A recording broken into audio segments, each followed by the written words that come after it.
आम्ही आता माझ्या सर्व महाराष्ट्र नवनिर्माण सेनेच्या सहकाऱ्यांसमवेत आमचे उपशहर अध्यक्ष निलेश भांडकिले असतील, शहर सचिव रुपेश कदम असतील, आमचे सहसचिव नितीन लष्कर, सगळेच विभाग अध्यक्ष आणि आमचे मनसेचे नगरसेवक अभिजित देसाई असतील, या सर्व सहकाऱ्यांनी उद्या मराठी भाषा दिवस आहे, आज त्याच्या पूर्वसंध्येला आम्ही इथे आज भेट दिली।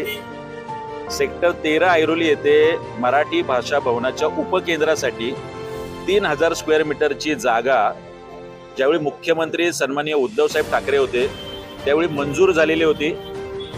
MIDC स्वतः इथे मराठी भाषा भवनाचं उपकेंद्र उभं करणार होतं। काही कारणास्तव सरकार पडलं आणि मुख्यमंत्री एकनाथ शिंदे झाले आणि त्यांचे मराठी भाषा विभागाचे मंत्री आणि त्यावेळचे MIDCचे मंत्री जे आता त्यांच्याकडे तेच डिपार्टमेंट आहे, यांनी नोव्हेंबर 2022 या ठिकाणी भेट दिली। पुढच्या 8 दिवसात याचं भूमिपूजन करू असा शब्द आश्वासन त्यांनी प्रसार माध्यमाच्या माध्यमातून महाराष्ट्र सरकारला दिला होता। त्याची आठवण करून द्यायला आज आम्ही परत इथे पाहणी दौरा केलेला आहे। स्वतः इथे कुठल्याही पद्धतीने साधी वीट सुद्धा रचली गेलेली नाही। 26 कोटी रुपये महाराष्ट्र राज्य सरकारच्या बजेटमध्ये मंजूर होतात, मात्र मराठी भाषेला, मराठी माणसाला कायम गृहीत धरण्याचं काम या राज्य सरकारकडून होतंय। त्यामुळेच अद्याप मराठी भाषा भवनाच्या उपकेंद्राची वीट रचली गेलेली नाही। सरकारचा आम्ही निषेध करतोय।